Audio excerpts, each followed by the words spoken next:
In my opinion, it is rare that the scriptures work together so tightly as they do today. Every single one of them, the first reading, the second reading, the responsorial psalm, the gospel, they're all the same theme, and they just give us a sucker punch. It's really strong. In this first reading, from the wisdom literature in the Bible, we get some real wisdom. Vanity of vanities. Everything is vanity. And it's true on some level.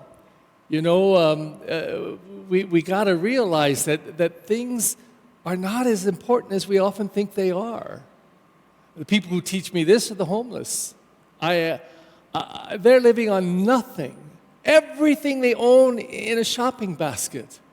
They're living on the streets, sleeping on the ground, facing all the weather, all the indignities. It just teaches me I have so much, but I need. They're amazing. They're a grace, and it's so sad, the lot of their lives. But the second section of the scripture we heard from the Psalms, and they echo the first reading, the vanity of vanities, everything vanity, and tells us this just bluntly: we're all going to return to dust.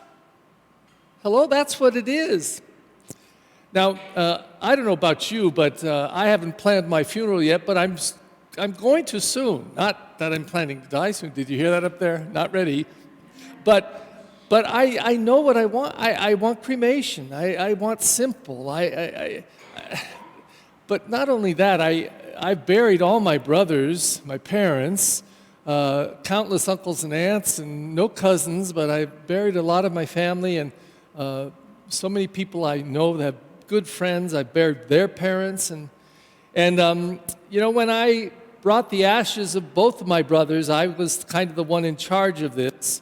I got them, and I just said, "Oh my God, is this all it is? Is this what it ends up being? Just this?" And that's what the responsorial psalm says. Yeah, that's it. We return to dust, return to the earth. Very sobering. But it's the second reading that is just so exalted. It's telling us, take a look at that. It says, because we should embrace the things of heaven, not the things of earth. The things that are from God, not the things that we possess, because very often they're not really our possessions. We're possessed by them. Have you ever bumped up against somebody's new car and accidentally scratched it or whatever? It'd be easier to pray for death. What? Get away from my car! That car owns them. I have a friend, I never seem to step on his old shoes, but he gets some new shoes, I always find them for some reason. Accidentally, I don't do it on purpose. Oh, and the fit that I see, I just got these shoes. Well, who owns what? Those shoes own him. But you know, we're asked to check it out. What do we possess, and what's really important to us? So we come to the gospel, and imagine this scene. Because Jesus is with a crowd of people, so maybe not unlike this. And he's standing there, and somebody in the crowd shouts out to him. He says, "Tell my brother to give me part of the inheritance." Here's the great teacher there, and this person in the crowd blurts this out, complaining. Now, if you don't know this, for Jews, the oldest son got all the inheritance, everything. And it was up to him to decide if he was going to split it with his brothers. He didn't have to. Women couldn't inherit. I remember watching a film in England in 1890, I think it was, and women in those days, they couldn't inherit. So if a woman, her husband died, the son would get everything. And if he decided, the mother could continue to live there. So you better have a good relationship with your kids in those days. But women couldn't inherit. So the older son was going to get everything, and apparently he hadn't yet decided to share with his brother. So the brother cries out. But Jesus gives an almost alarming response. It's rare that he speaks like this, but he says, "Friend, who appointed me as your arbiter and judge?" This is not my argument. This is yours. But then, right then, and this is where the plot thickens, he turns from that person in the crowd and addresses the whole crowd. And he says, "Avoid greed in all its forms. Be careful. You be careful about how many possessions you get and hold on to tightly. because the more important thing would be to hold on to the things of God. And in that second reading, we heard like a whole litany of the things of the earth, the greed and the lust and the evil ways and all that stuff that drag us down.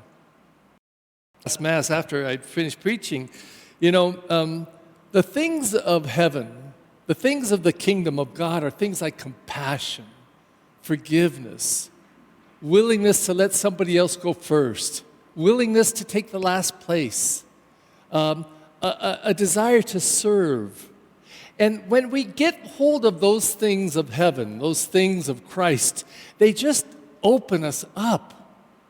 But because, I'm guilty of it myself, but because I listen to confessions all the time, I hear somebody who got hurt once by somebody, and they never forgave them. And years later, they can say, they hurt me. And that's what they're hanging on to. And I'll tell you, the whole energy of that is dragging them down to the ground, dragging them down to the mud. And they're stuck in it, can't get out of it. And those feelings overcome them in a second, and they just fill them.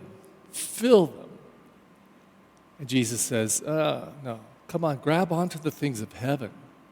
Don't be possessed by possessions. But after he gives this little bit of wisdom to them, he goes further, as he often did, the great teacher that he was. He told a story, because stories do it. Everybody listens to a story. I can tell you all kinds of things about faith, but if I say, well, I once knew this person, well, the ears grow. Ooh, we're getting a story now. So Jesus knew this very well, and he told them a parable.